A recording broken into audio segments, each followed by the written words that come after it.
Hello and welcome to the Novel Creature Network. I'm your host, Montrez. And if you've been around for a while, then you know that this is kind of a new version. We've got a new look and a new layout, but we're always about bringing you some of the greatest diverse speculative fiction. So with me today, I'm super excited. I have the amazing, the phenomenal KATRINA N. Lewis. And I'm so excited to have you. Thank you for being on our newly revamped Novel Creature Network. Absolutely. First of all, let me give people some background. Me and Montrez go way back, like first indie author friend. So I am just as thankful for you putting me on your platform because that's a huge deal. I know there are plenty, like, our community has grown, and it's not just me out there. But I always appreciate you reaching out and just be like, KATRINA, yeah, you want to be on? Heck yeah. So Yes, thank you, Montrez. yes. Listen, even though like we're day one, we're like friends, buddies, I'm still a fangirl. So I love what you're doing, and I'm so excited to share it with everybody. If you're not following her already, be prepared. Be prepared for some amazing things. But take us away, introduce yourself. Ooh, this is always like the hardest question, right? But I know what I do, but it's always like when people say, okay, so let's see if I get it right this time. So I am KATRINA N. Lewis. I am a fantasy romance author. I'm particularly adult fantasy romance. I do not write YA, so I write things that are a little bit spicy, a little bit steamy, and a lot of fun. Um, yeah, I started writing about 2019, and the rest is history. And I am here. Yes, and there's something to be said about that because I think a lot of the people that like who are in our community started kind of like around pandemic time. Hmm. We really need to come up with a cool name to like describe our group. Yeah, Like we had like Harlem Renaissance, you had like the Beatnik poets and all that stuff. We that need a is, cool name, yeah. That's a let's put a pin in that. I like that. right? And I don't want to Yeah. be called like no like pandemic author No, no. or anything like that. We need a cool The name. pandemic creative, no. We'll think of something real cute. But yes, so I'm excited to talk about your journey because yeah, like I want to know, like even though we met through Instagram and stuff, like can you tell us what is your origin story? What's your author origin story? And Ooh. before we get started, if you're new to the Novel Creature Network, if you're kind of new to like my little corner of the book space, Mhm. um, I truly believe that our stories are powerful. They can change and they can save lives, whether it's fiction or whether it's your real life story. You know, it's powerful. Somebody needs to know about it, even if you have to tell yourself your story, because it's those are some of the most powerful stories. And so I believe that everyone who tells a story, which we all got one, you're a hero. And so I want to know, Miss KATRINA, what is your author origin story, your This author is hero? a great question. So first, like, to even say, like, you tell a story, you can save a life, and you're a hero. That's just like poetic. That's so beautiful that you look at storytelling through that lens. Um, but my origin story, I always talk about when I was a teenager. I used to write like way before that. I used to love like fairy tales and Disney. Like I was that girl. Like sit me down, tell me a good story, and I'm good. Um, but I started getting older. I enjoyed reading. And I was a twihard. I was all into the vampire romance. Ooh, I want this, I want that. I had all the books, and I was just noticing a trend that I took to my dad one day, and I said, "Dad, how come there aren't people in these books who look like me?" Mm-hmm. And I didn't at the time. I didn't understand why it was something that wasn't like a baseline. Like my world, people looked like me. So when I Right. picked up these books, and I was like, well, "Wait a minute, this world's made up, and they don't have people who look like me. What's happening?" Talk about it. Talk about Right. So my dad, he looked at me. He said, "Well, if you want to be the person who changes that, you have to be the change you want to see." Like it. basically, he boiled it down to like depends on the author that you're reading. A lot of authors have characters that reflect their world. So if that's what you're reading, that's what you'll get. And if you want to change that, you got to be the writer. Um, and yeah, ever since then, I was like, what? Like, I was just like on it. I was like, okay, well, then I'll just tell the story because I have plenty. Like, I just really wanted to insert and see women of color, particularly Black women, in these spaces that I didn't see, particularly in like that my adolescent phase, which Right. kind of sucks now that I think about it. But I still, I love Twilight and all that stuff, but they could have thrown in some sisters. Come on. And you're right, because like, first it was like the main protagonist was always like the blonde, blue-eyed Yes. girl. And Mm-hmm. then like I think in the early 2000s we hit the brown, The like brunette. brown, Yep. yes, brunette Yep. that was moody and sulky. We had Bella, we Yep. had the Elena.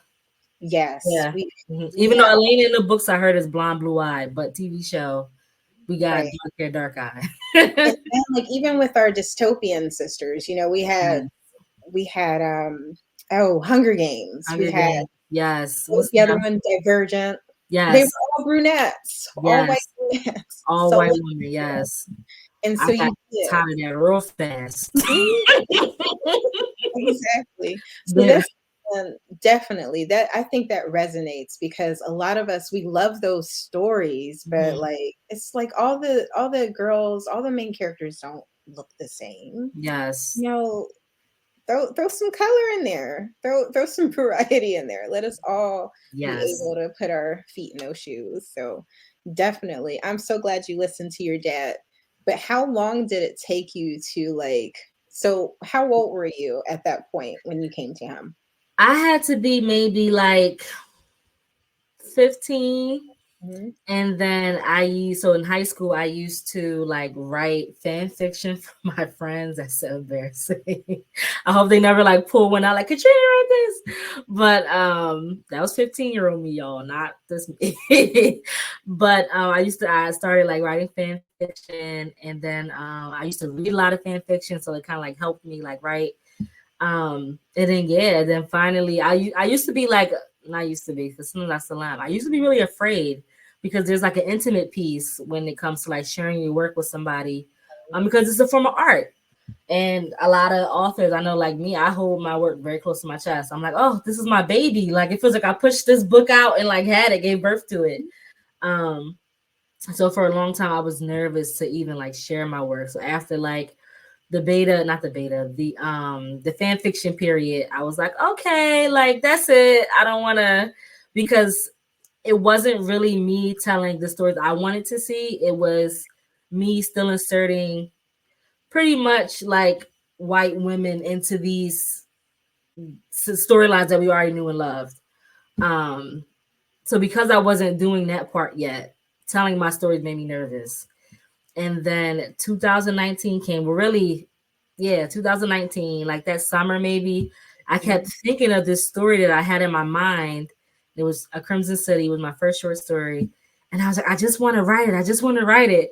So then I wrote it. And then writing it became, I just want to share it. I just want to share it. Yes. So then December came. I made the author our Instagram and just hit post. Like that was just it. I was like, I can't be scared anymore. Just hit post. Let's see what happens. And like literally the rest is history.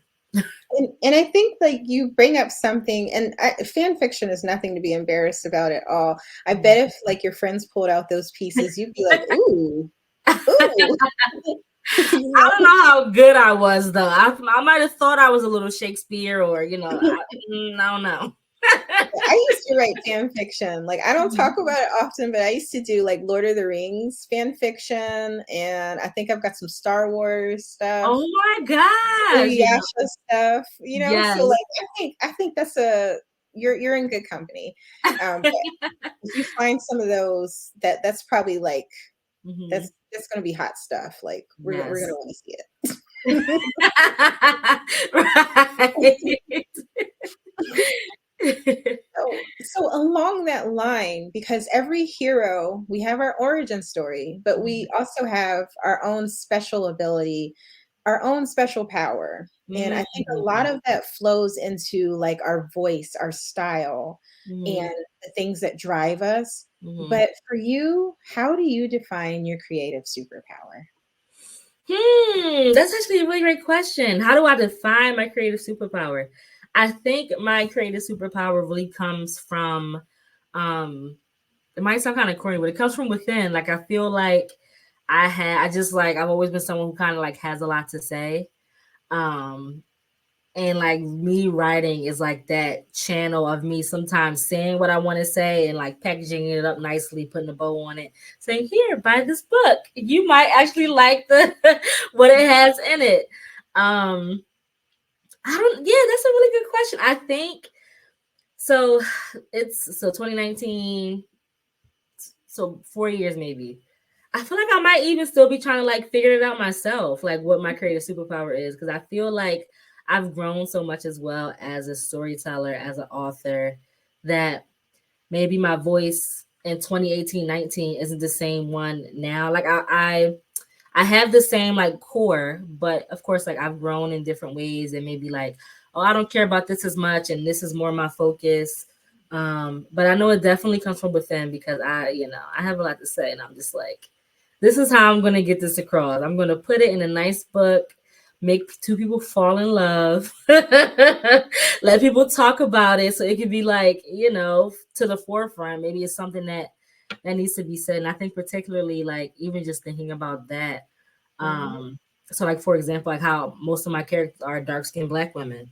Right. Like I don't just like talk about it. I just do it. I don't have to get on the like, yeah, with my signs like, look at this dark skin. Like it's just something that I do. Because that is something that I want to say. There's something I'm trying to achieve by having dark skinned black women as my main characters.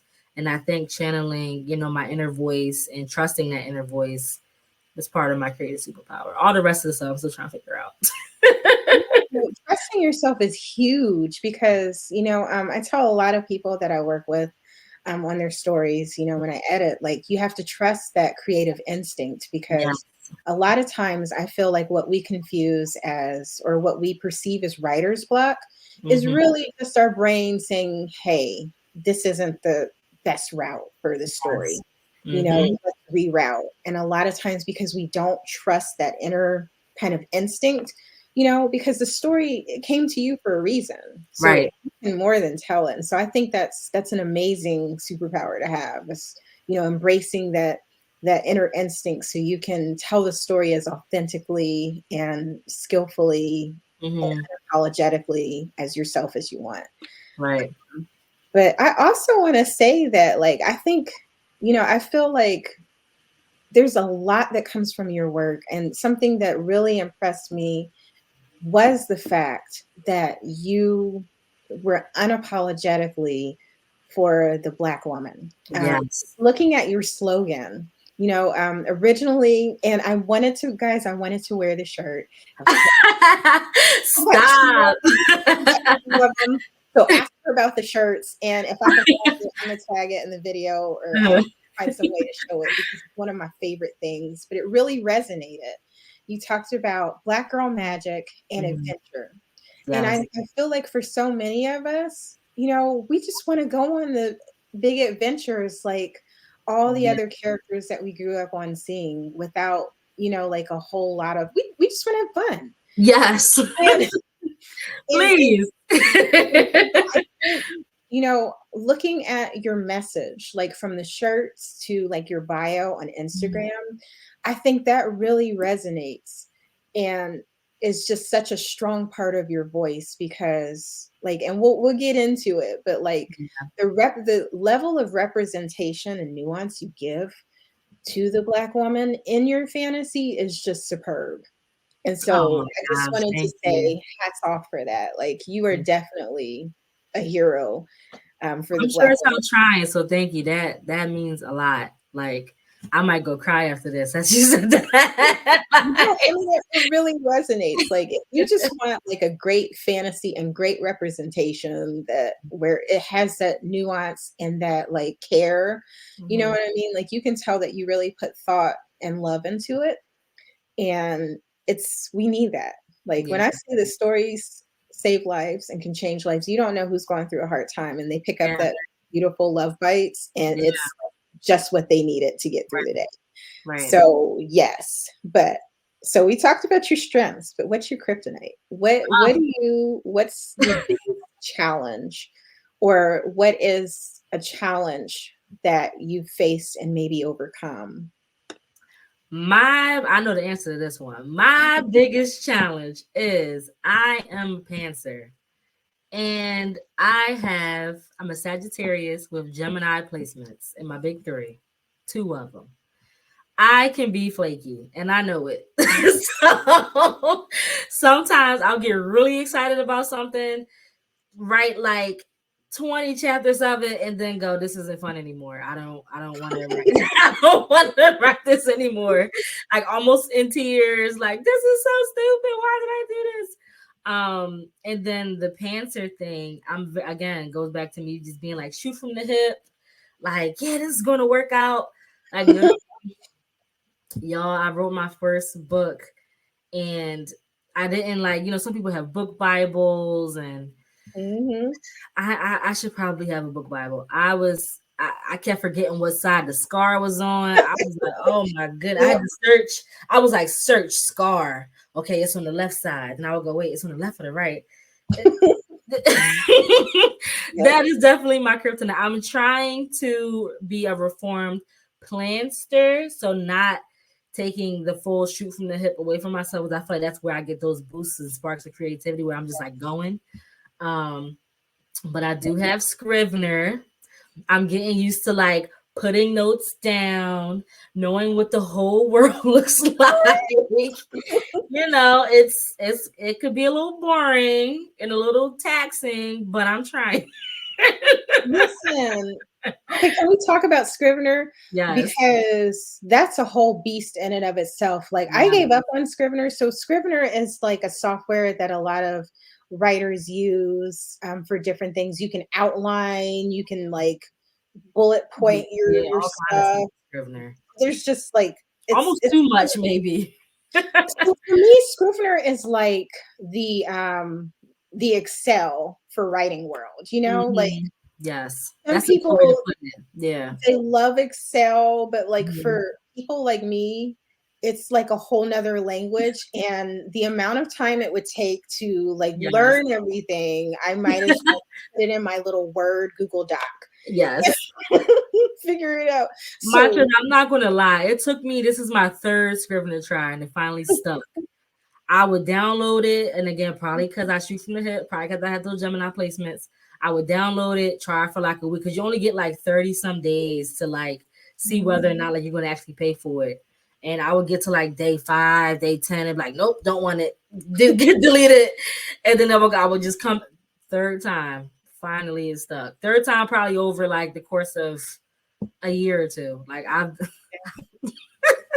so I understand. And can I just say that like for that to be like your kryptonite area where like you're just shoot from the hip, like the fact that you can do that for like a huge epic fantasy with all the world building, that's impressive.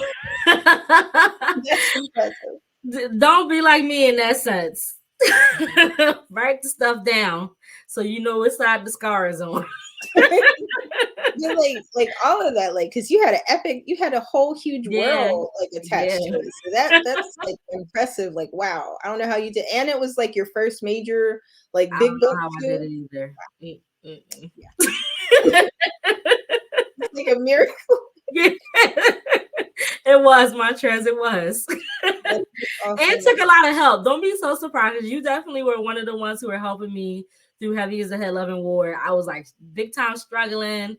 I had like the wrong like POV. It don't look like that now, y'all. So if you want to go support your girl, definitely go buy it. But Montrez was definitely integral to helping me get that published. Oh man, like it was a fun read though. And it's amazing to see like just the growth and like of the characters of the story, and just like of like all the beauty that you have coming.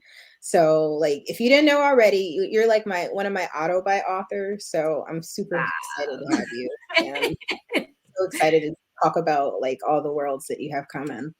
But before we get into that, because I feel like you have a good way to kind of like help readers and other authors kind of like understand, but like the emergence of romantasy.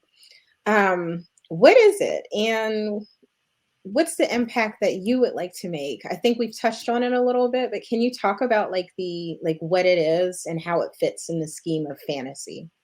Right. So this is actually a really good question because people still get super confused. There was like a whole thing on threads about it, people trying to figure out what romantasy was. So romantasy is the combination of fantasy and romance.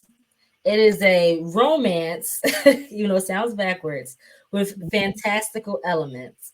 Hence, fantasy romance, because it's a romance with fantastical elements. Right. It is not a romantic fantasy, which again, it sounds like it's backwards, but romantic fantasy. It's a fantasy with romantic elements. So romantasy is basically you're reading a romance story that is based in a fantasy setting. Um, yeah, that is romantasy in a nutshell. And it's such a beautiful explanation because I feel like when we see this dialogue, sometimes it still gets like really complex.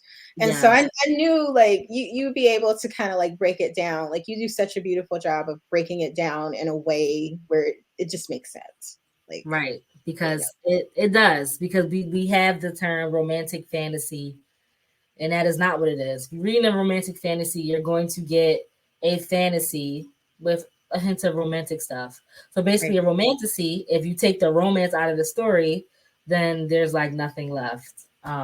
So yeah, so if you pull if you pull romance out of Love Bites, there's nothing. That is a romantasy. If you pull romance out of Heavy is the Head, you get like 2 chapters. That is Right. a romantasy. So that's Um, a good gauge. Yeah. yes, yes. And the impact that I want to have on the genre is just I want to see our faces. I feel like the genre is not feel like I'm pretty sure I know at this point. It's like overwhelmingly white, and that is okay, but there is also a space for women of color to also have our stories and our faces at the table. And I'm hoping to help lead the charge. I Yes. know I'm not the only romantic author out there because there's a lot of us telling these stories, um, but to help like share my platform and talk through these things with fellow like Black authors who are in this genre. Yeah, because we don't get as much shine in the genre as traditional, what people think about when they think about fantasy romance. Like they think Right. about probably the blonde hair, the long, hair, and even though Black women can have long hair, that's not what I'm saying. And Black women can have blonde hair, but y'all get it. Yeah, No, yeah, totally yeah, makes sense. And yeah. so thank you. Thank you for leading that, helping to lead that. For all you romantasy authors out there that are helping to do that, we need you, we want you, and we appreciate Yes, it. yes. So I think that's awesome. And thanks again because you totally simplified that. So I guys, tried to. I feel like I stumbled through it, so I hope y'all get it. And if y'all don't, just let me know and I'll explain it yeah, again. you got it. You got it. So yeah, you got that. Um, So again, you kind of touched on this, Mhm, but there's also some other complexities. Black women love and happily ever afters. Why mhm. is that important, and what does that look like to you? Because it's different for everybody. I think a lot of times as Black women, we hit those narratives. Like strong Black woman, angry Black Yes, woman. We've got to work for our happily ever after. We have to suffer and bleed and right. cry. We've got the Ah, Bonnie Bennett trope where it just never yes. works out. You bleed for everybody else. They always want Yep, stuff from you, and you finally get a moment of happiness only for it to be like just dragged away. right. So how would you say that like there was a particular story or trope or just stigma that really Mhm. helped to drive like your message here about Black women finding love and adventure with happily ever afters? Yeah, no, definitely a lot of what you mentioned. The stories that you do see faces like ours are in tales about like struggle love and maybe stories of surrounding poverty and crime, and it just, there wasn't enough diversity in storytelling for Black women. And I was just like, absolutely not. Black women deserve happily ever afters. We also want the prince to get on his knee and propose to us and find us to be the most beautiful girl in the world. Like, let's not pretend that, we are not, here. Like, Right. yeah, we don't deserve happiness because we do. Um, yeah, I was just tired of not seeing, that particular narrative and having all the other ones being front and center and like blaring at me through the TV and through media. Um, yeah, I just thought, hey, look, we deserve happily ever afters too. And what does that look like? That looks like, by the end, the character might be a princess, she might be rich, she might be settled, whatever she wanted at the start of the story, she's gonna get. It may be a little bit of struggle in between because there's drama and stuff, but not in a way that we typically see it. Thank you. Yes. Like I said, like I love my love. Like I love heavy as the head, but my love bites. Oh my gosh, that felt like such a treat. Like it felt like such a treat. Like you I'm just like glad you liked yeah. it. We'll get into it, like because I love them both, but for like two different reasons. But I felt Yes. like Love Bites was kind of like how like you have a rough day Mm-hmm. and then you just get pampered and everything's just Yes. laid out for you. And I felt like that's what Love Bites did. It gave you like that peak of soft life, you know? Yes. Yes. Beautiful. So since we're kind of getting into that, can you take Mhm. us on a tour of the worlds that you have built? I like to think of stories as like, literal worlds that we can kind of Yes. step into. And so as authors, we're kind of like tour guides, but we're like the tour guides that are the natives that can show you like the nooks, the crannies, Right. hole in the wall spots that you want to go to, the places to avoid, like really take us into your worlds because you have two like amazing different I'm trying. experiences. So the heavy is the head world. I just, it's called the realms of the world. I tried to like mirror it off of just like, like the regular world. It's different continents. They're predominantly like Black continents. So you're likely to see Black leaders, Black faces in these spaces.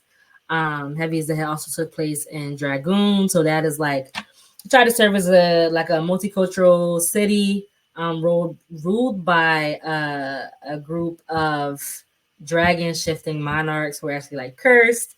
This whole thing. Heavy as the head is actually really expansive because Mhm. I extended the world to add like the Isle realms, and that would take us probably like all day to get through. But that's for another chat. So I'm gonna jump to Love Bites because I'm gonna be working on the sequel soon, Bite Me Once More, that I'm also planning to expand. So Love Bites essentially took place in this completely made up city called Fane City. Um, it's run by a vampire lord, which is interesting because there are also humans who live in this city. And they have this night that comes. See, this is the plan starting. I think it's once a quarter. I got to look at my notes. I think it's once a quarter. Called Mischief Night, and on Mischief Night, humans can either come out and choose to want to be hunted, and like you might be able to become a vampire's pet and be taken care of, and all that good stuff. And if you don't want to be, you kind of stay inside. You lock your windows and you don't come out till morning. There's definitely a few spots you want to hit. There's a few bars. If you're a lady looking for a good time with a vampire, you go out right at midnight.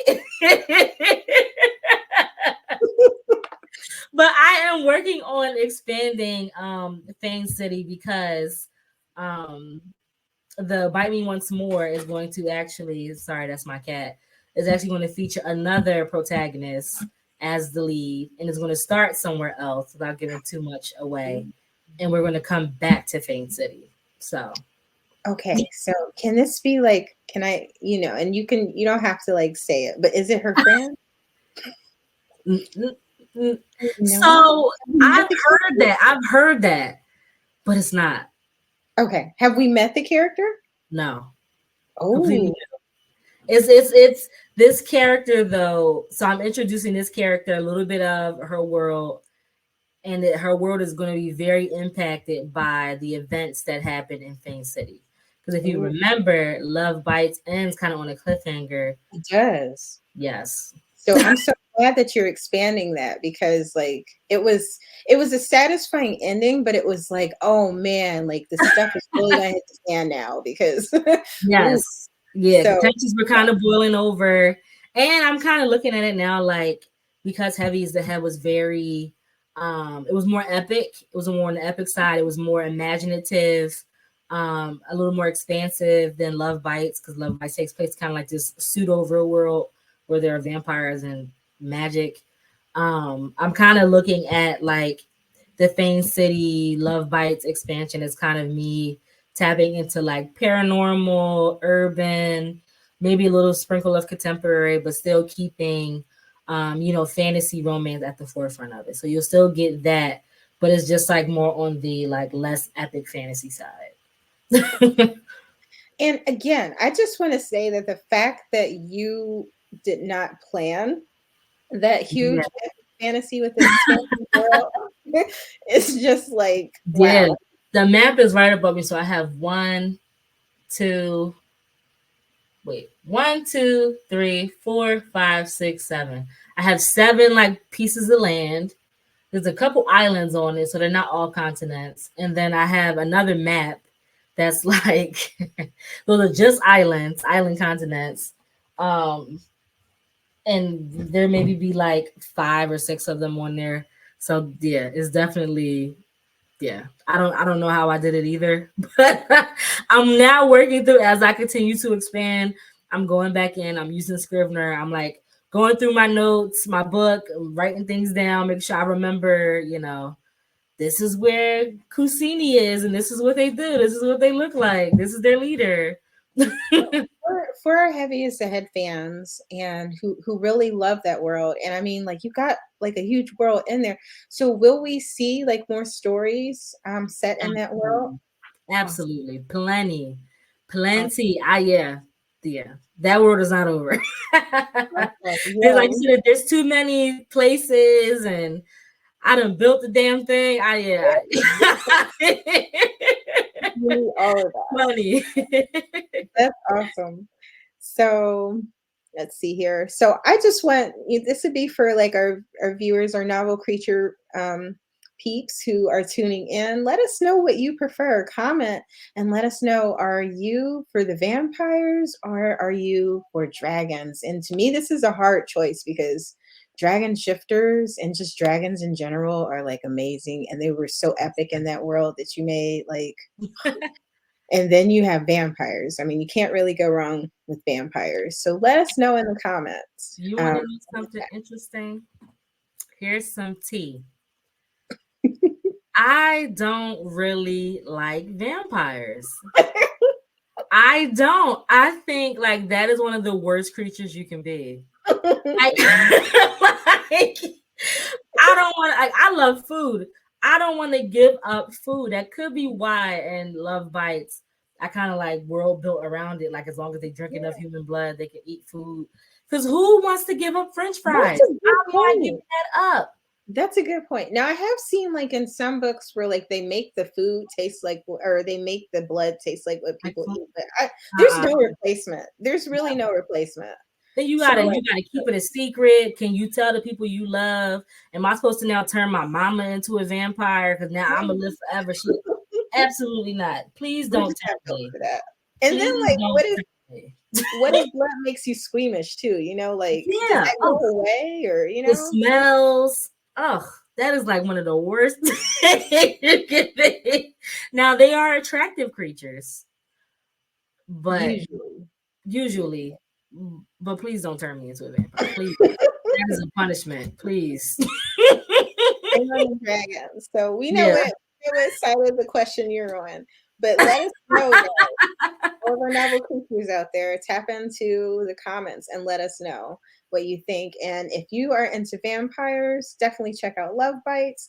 If you are all about the dragons, you don't want to miss the epic heavy as the head duology. You will not be disappointed. I like to look at it as like the Wakanda with dragons. I mean, Ah, it just makes you want don't to visit. say that. I'm a freak. I want to go. I want to go. If there's a real place, I would go. And we talked a lot about like romantasy and kind of like what it is, but do you have any like particular book recs for us, romantasy or otherwise, that are novel creature readers? Ooh. So I know Angela Ford. She is also a Black female author who centers Black women in her romantasy stories. Like she only writes romantasy. My cat is back. I'm very sorry. Miss Montrez here. She writes romantasy. Because if I'm not mistaken, you are also working on an amazing project that is romantasy focused. It is coming, and I have tapped you several times. Like this topic romantasy, right? Because mine is more contemporary. Um, Yes, but like, yeah, so I'm dipping my toes in there, and I'm really excited. So you'll see some stuff, but that's gonna be great. I'll be passing it to you because you are the Bring romantasy it over, bring it over. expert. But so I'm gonna say this. I'm a slow reader. I'm a very slow reader. So my list is short. But I'm trying to even think. There's another young lady, I'm forgetting her name. Oh my gosh. What is her name? It's something about angels. I'm gonna feel Oh, terrible. Hold on. Instagram. Let me just use my phone. Let's see. But basically, I wanted to say my list is rather short, and it's because I haven't yet found romantasy is still new for the most part. It's like it's not new, but it's new. So a lot of the Black centered stories that I have read are more fantasy based. So you get like oh my gosh, let me go to my list, my story graph. Hold on. Story graph. View all. Stop playing with me, story graph. Scroll down. Love and Color is good too, but that's not a fantasy, it's just a love story. But you get you get books like A Song of Wraiths and Ruin. You that's get yes, Children of Blood and Bone, like things like that. Like definitely super fantasy. So if you love fantasy, definitely check out books that are similar to those. But romantasy, I am still pretty much on the hunt for other authors who kind of tell similar stories. I know a few, but not too. I know Jessica K. She's awesome, but she's oh more, she's more on the fantasy side. Kimberly Lemming writes fantasy romance. She's good. Oh my yeah. gosh, there's another one. There's so many. I feel like I know. Like I'm like I have all these friends. What is her name? So, It begins with an so R. basically, guys, like if you're tuning R.A. in, Monroe. That's her name. yes, Yes. Yes. She's yeah. awesome as well. Check out R.A. Monroe.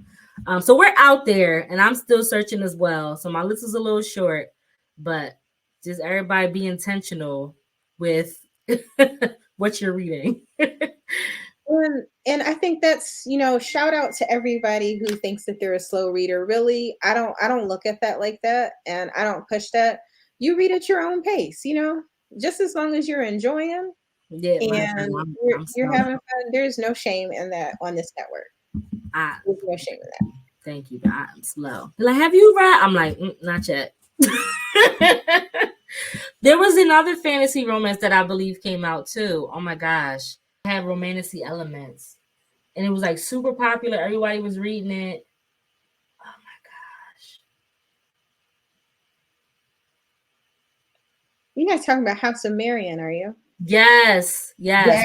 Yeah, that was a romantasy, right? Yes. Yeah.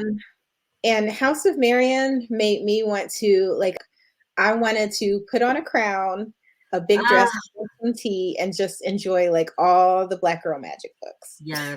It's a book that can totally become a mood. I And, love a book that'll make you feel like that. That is a feeling that I hope to give readers like when they leave my stuff. Like, oh, I just want to put on a crown. Black yep, Girl Soft Life. Oh, yeah, she got the HEA. yep.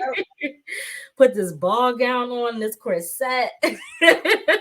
So like after That is reading a that, that is a so good feeling to leave a book with. So I'm here for it. yes, so that's like awesome. Those are awesome recs. And so you gave us a little bit of recs and things like that. We touched on your worlds, which guys like just pick up both books, pick up both series. Stay tuned because like it really like it's just all the adventure, all the happily ever afters. The tension is there. You're going to get everything. Um, but how can readers best celebrate and support your work? Like, and please mention that amazing newsletter blog that you have. Don't forget. Yes, definitely sign. Yes, that's a really good reminder because I need to start pushing that more. That Instagram is real finicky. Um, yeah, so definitely I have a newsletter. I have a blog where I'm going to start like picking back up and writing and sharing things. Definitely sign up. The link is in my bio. A big one for me, of course, reviews, even like leaving stars. You don't even have to say anything. Just like good book. Mhm. All those are great. That's how we continue to do our work. But also just like recommending my work, word of mouth, sharing a post, because sometimes that exposure helps as well. So like when I see someone I don't even know, like repost something that I shared, or like I don't know, like a post, or put it in their stories. That's huge because I don't have their network. I'm just following that one person. They might be following 300 other people I don't even know, and they might like it. So yeah, I think as I advance and in this author journey, I'm like, exposure is also a really good way to help support and connect, um because you don't know who you don't know. And Definitely. on social media sometimes can be hard and feel disheartening to feel like you're just shouting into a void. So definitely like my post, share my post, recommend it to a friend, um sign up for my newsletter. I don't send them. I'm not gonna like hound you with a bunch of things. Like I promise that I keep it real cute. So yeah, that is I that is look how you forward can to your celebrate and newsletter. support me. You said what? I look forward to your newsletter. So like Thank you. there's we get like a gazillion emails, but when Yes, you can look forward to like good quality stuff that is good. So go yes. ahead and just subscribe. Thank Like you. after you like and save this post and share it, or like and Just subscribe. sign up. Just Go ahead sign up. You won't regret it. and Yeah. add the book to cart. Add the books to the cart. Do that part too. Add it to your TBR because I don't think a lot of people know too that just by like going on Yes. Storygraph and Goodreads and adding like saying that you want to read a book, that Hmm. gives us exposure as well. Yeah. So and that's free, guys. It's a free way to support. So if you're on, look up the book and just click want to read, and Yes. that helps Like us out. keep our books in circulation. Absolutely. All that helps. Yeah. And it's And, free. oh, and ask your library. Um, Mm-hmm. ask that as Yes. well. And that helps. We did have one, we had a question from one of our novel creature readers. Ooh. So we're going to do that part now. And is it okay if everyone, like, if they have questions later, can they put it in the chat for you? And Absolutely. make sure you know about it so we can get those answers. But when did your plot come to you? So like when you're writing these stories, like where does the plot come in? Do you start with the plot or start with Mm-hmm. the characters? I think I think for me it depends. So like with A Crimson City and Heavy is the Head, that world, that was definitely the plot. I just had this plot in mind. I had like maybe that's characters. I was gonna say I had the characters' backstory.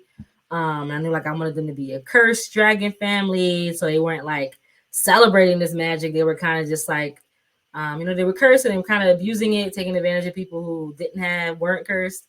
Um, that's actually a good question. But I think more recently I've started with characters, so I know who my central character is, Mhm. and I know kind of like where I want them to go or what I want to happen to them.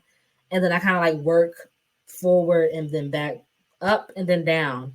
So like, okay, let's say Katrina's this main character. I want her to at the end marry Rich. So at the end, I know before she marries Rich, this has to happen. And then maybe a little after she marries Rich, this happens. Baby, please stop. Because if this cat jumps me off this thing, come on, mama. Cats are welcome. Oh, Hello. See, I help mommy with her plots. But oh, they're your companions. right, yes, she doesn't leave my side. But I think for the most part, that's what I'm thinking about. I think a lot of my plots come from characters. Mhm. And I get very attached and close to my characters because I'm like, okay, I'm about to just like put you through the ringer because because we gotta get to this HEA, but we gotta make your journey believable. Like, I want to just give you the happily ever after, but it don't work that way. But it don't work like that. I gotta keep it interesting. Right. Yes, so definitely. That's awesome. And I think that speaks to the fact that, like you said, you're becoming a reformed planster. Yes, I am trying. Keep your prayers up for me. Listen, do what you do. And like we were talking about, it's great that you have that instinct where you know kind of like what you want. So that's awesome. And I think this leads, it's a perfect segue into one of the traditions that I definitely want to keep up no matter what version of the Novel Creature Network you get. Leave us with a word of blurred inspiration. Oh, my word of blurspiration is dream and then do it. You have to allow yourself to be open and willing to dream, and then you have to put the action behind it. So I feel like there's a lot of we all dream and we all want things and we all want, to do things, but sometimes we fall short of actually like doing the thing. And for whatever reason, whether you are um it could be whatever. You can have anxiety, you can be disabled, you can, not right have the resources right at the moment, whether that be money or whatever. You have to put you just have to have the drive inside of you to still want to get it done. I feel like that is what has taken me from the start of my author journey to up to the very end. Like in the beginning, like I didn't have Scrivener and a microphone and laptops and all these different things. I had to learn. I had to be willing to dream and to think through um, how I was going to get something done without all of the tools to my dispense. Um, so yeah, dream and then do it. Do it scared. Do it happy. Do it sad. Do it with one finger. Do it with 10 toes. Do it anxious. Do it. Just do it. Get it done because you can do it. Yes, thank Yeah. you. And that like speaks. That speaks. Yeah. I think that definitely will resonate. So guys, just do it. I'm gonna take that. I'm gonna take that with me tonight Yeah, because just there's do things it. I can do. Yeah. So yeah, thank you. That's definitely meaningful advice there. And but It's thank you so much. fine. Dream it and do it. Get it done. Yes. So that's Because you definitely can do it. There's so many people like don't let fear and whatever else standing in your way stop you from doing anything because you like I always had the passion to write a book and to do these things, but like 13, 14, 15-year-old me was like, oh, I'm scared. Remember I said I was nervous. I didn't want to do it. And girl, if you don't hit that's me now. I'm like, I'm almost 30. I'll be 30 in December. I'm like, girl, if you don't hit that button, just do it. You do got it. this. Just do it. Just do it. So from the mouth of Katrina N. Lewis, who is a phenomenal romantasy author, just do it. Just Just do do it. it. Dream it and You'll do it. find your community. You'll find people who love you. There'll be people who don't like you, don't love you. Who cares? They don't make or break your like career. Yeah, just do it Just do it. and And stick so, with it. yes. And Yes. so I just want to so much for your time and for being here and for everything that you shared with us and for writing your amazing stories. Guys, after you get off this video, go ahead, like, subscribe, And then just hop on over to her website, hop on over to her Please. page, hop on onto her newsletter, TikTok, Instagram. You're gonna Yeah. love it. You're gonna love it. Thank you, We love Montrez. you. Thank you for tuning in. Thank you everyone for tuning in, everyone who is supporting. Um, and thank you, Katrina, again for being part of the Novel Creature Network revamped and heading to the next level. Thank you, Montrez. Yes. Tune in for our next Novel Creature Network. We are going to have the very own Brittany S. Lewis, who is the author of The Undead Truth of Us, The Dark Place, and her upcoming Blood Moon, which I think is a romantasy. She's doing a romantasy. Look at that. And it's based off of My Twilight. list. It's inspired by Twilight, but like for Teen Jacob. So like I'm really Wait a minute. I'm writing it down. so tune in for that. That will be, I Yes. think it's March 9th. It's next week, next Saturday. So I'll tune be in there. for that. But guys, just go ahead after you get off of here. I don't even mind if you pause us and come back and watch the rest of our video. Go ahead and click on everything that Miss Katrina Lewis has gone on here. But we love you and we thank you. And until next time, happy reading, everyone. Bye.